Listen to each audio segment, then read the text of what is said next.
Raising interest rates absolutely worked in keeping inflation down. There's no doubt about that in my mind. And the reason being is we still have a low unemployment rate, which is an inflationary metric. When you have low unemployment, you have fewer people chasing a lot more jobs. So what do employers have to do? To pay more money, drives up costs, drives up income. It's inflationary. They just announced this morning 4.1% was expected, and they reported what, Mo? I hope they cut interest rates to 0 tomorrow or Wednesday. What day is it? Today's Tuesday. Today's Tuesday, yeah. So it's now 4% for the year. I have a breakdown here. What was that? I have a breakdown here. Yeah, let's go with the breakdown. So these are seasonally adjusted over the months. So food increased slightly, very slightly. Energy dropped big time. I mean, overall 3.6%. Then you have energy commodities down 5.6, gasoline down 5.6, fuel and oil down 7.7. The only big significant bump I saw here was used cars and trucks increased 4.4%. But everything else from an increased basis was less than 1%. Almost, yeah, 0.8% was the biggest, and that was transportation. Now, a small thing here, Mo, and I did see this morning. Core CPI, which a lot of people claim that that's what the Fed really cares about, was 5.3% year over year, and they're expecting 5.2%. The last time was 5.5, so it's still lower, but higher than expected. Yeah. Guys, no idea what's going to happen here. No clue. Remember, historically, going back to like 1870, the 10-year Treasury is around 4.5%. Right now, what's the 10-year? I think it's around 3. I can pull it up. Yeah, pull it up real quick.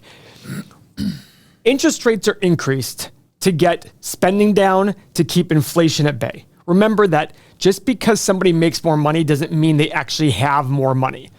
If inflation's high, it cuts in your purchasing power. Mo, what was the 3.78? 3.78. Okay, so it's still below the historical 150-year average. Mm-hmm. You know, back in the early 1980s, we had 10-year treasuries of 15, 16, 17%, or whatever the number was. Very, very high. Powell and his crew have to figure out what they're doing. He has said all along that I would rather over-increase my interest rates to keep inflation at bay than be a little more timid and all of a sudden inflation. Because as he said, which I think he was right, inflation affects everyone. It really does affect everybody. While a little bit higher unemployment rate of 1 or 2% affects people, but not everyone. And that's the key. His job is to keep prices in check and look at full employment. Full employment we're not at full employment. We're way below that, which again is an inflationary measure. Now, if you're new to the channel, our goal here isn't to sit there and say, this is good, but we will say that, of course, that, you know, this isn't good, this isn't bad, etc. But remember, 15, 16 months ago, everyone was scared to death about rates going up. Guys, the S&P has been on a tear this year. We're actually, I think the first increase of interest rates was March 16th of 2022. What was the S&P back then? So we're going to pull up the SPY, and we will go to the 5-year chart. And back in March of 2022, we opened at 435, got as low as 430. Guys, so we're above where March even opened. And the high was 462. So we're basically at the level we were last year before interest rates went from 0 to 5 and 5.25%. Does that make sense? That's the thing that I sit there and say, wait a second. If low interest rates justified higher valuation stocks, then what should higher interest rates do? Higher. It should Come on. Boy, am I stupid, right? Yes. Boy, am I stupid.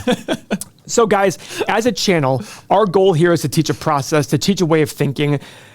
I would love to and there are certain areas in which we can do individual breakdowns of what's going on, how it's affected by small things. Like I look at, for example, Warren Buffett, the reason he likes railroads so much for 2 reasons. 1, it's still the most efficient way, cost-effective way to ship. And 2, it's a great way to look at what's going on in the economy. We've had an inverted yield curve. And for those who don't know what that means, when you lend money to the government by buying bonds, the longer you lend to them, the more interest rate they should pay you. Why, right? Because more likely bad things will happen in between. But we're currently at a place where the short-term 2-year treasury rate is higher than the 10-year rate.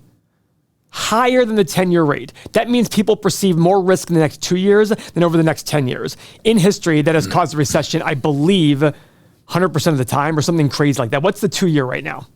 2 year, let's see here. Let me go back to the... So we're going to pull this up. Yeah, let me pull it up on what the 2 year treasury is versus the 3.78% 10-year treasury. So the 2 year is currently 4.59. Wow. And you said 10 year? Yeah, 3.77. Wow. 3 month, 90-day treasury, 5.2. Yeah. Guys. I'm going to go back. What I'm going to do is go in here and look when we inverted. See the date that we inverted. Yeah. So that's going to be a very interesting thing to look at. Because I don't think that's... Oh, yeah, that's 2022. I thought that was 2023. Yeah, I was like, that's not making sense. I'm going to go back and see when that was. I think it was... So if you like what we're doing here, tomorrow, 1 p.m., June 14th, tomorrow, 1 p.m. Eastern time, we have a webinar. We're a channel that talks about stocks, and tomorrow's webinar is about how to identify and find multi-baggers. What's a multi-bagger? A multi-bagger is a stock that goes up many times.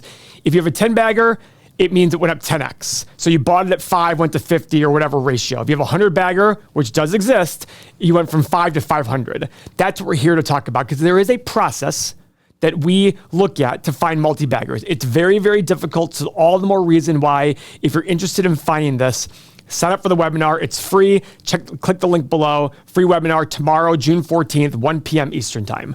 So, Mo, have you found out when it inverted? Not yet. I think it was in June. I don't want to skip ahead too far, but I think it was in June of 2022 when we inverted. Yeah, we're getting very close here. Okay. We're in May.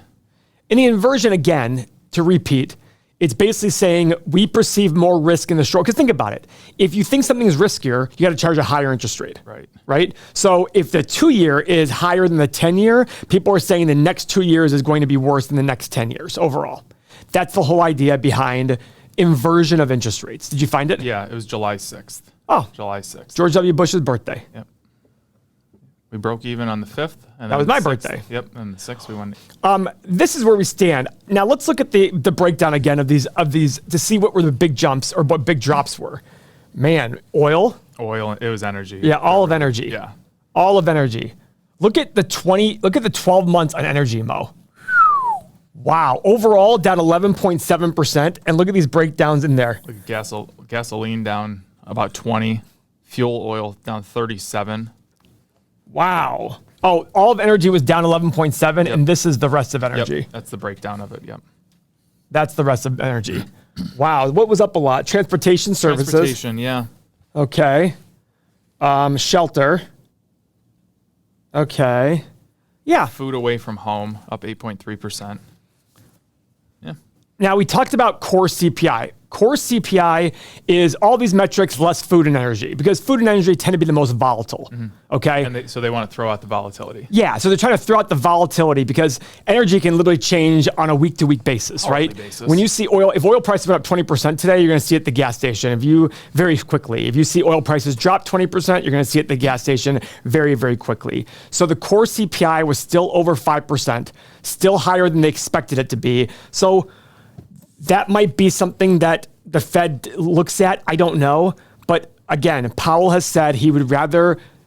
My guess is, what's your guess? I was just going to say, let's play the prediction game. My guess is they halt. I agree. I think they're just going to stay stable. Yeah. I don't think they're going to increase. I don't think they're going to drop. I think they're going to meeting, they went up 25 basis points. I think they halt now. I think they're going to stay the same. What are the options markets saying? Let's see. So a lot of times, guys, you can look at the options market and they'll do predictions based on like how it's pricing it in. What's the pricing of these expected interest rate changes? And these change drastically over time.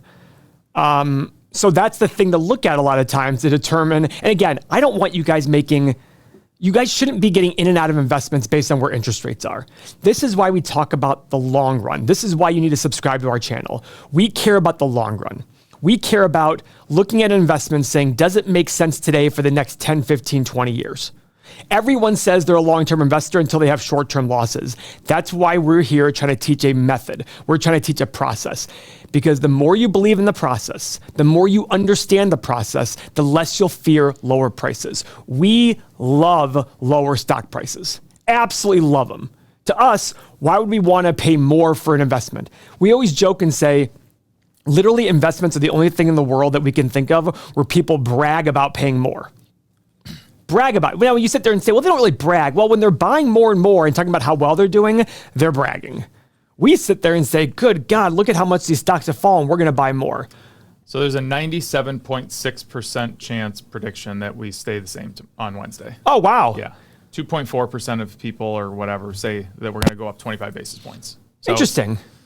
Those predictions are pretty accurate when you get to these levels. Anything above like 95%, they're usually right. So yeah, I think we're halting. Man, imagine if he came out tomorrow and said, yeah, we're raising rates 0.5%. My pants would get very, very tight at that very moment. Yeah, same. Again, guys, we're here. We like lower prices. To us, it makes a lot more sense. You get rid of all the junk out there. But remember, you can do really, really well. If I pull up that same S&P, going back to the max chart, let me ask you a question. This is 2000. This is the bottom. 2008, bottom. COVID, bottom. Where would you have rather bought? Guess what? You'd rather buy here, here, and here. Where would you rather not bought more? Here, here, and here. Now, we're not telling you not to buy. If you're in a dollar cost averaging process, do it all the time. Don't even think about it because you never know where it's going to go. But this is where news is the best. This is where news is the worst. That's what I want you to remember out of our channel. That's why you need to subscribe to our channel. You need to remember that when news is best, that's usually overpricing stocks. When news is worst, that's when things are beaten down and a great value. And we want you to be ready for when that happens. So guys, subscribe to the channel. And tomorrow, June 14th, 1 p.m., we're going to go over multi-baggers. Sign up the free link below. Appreciate your time.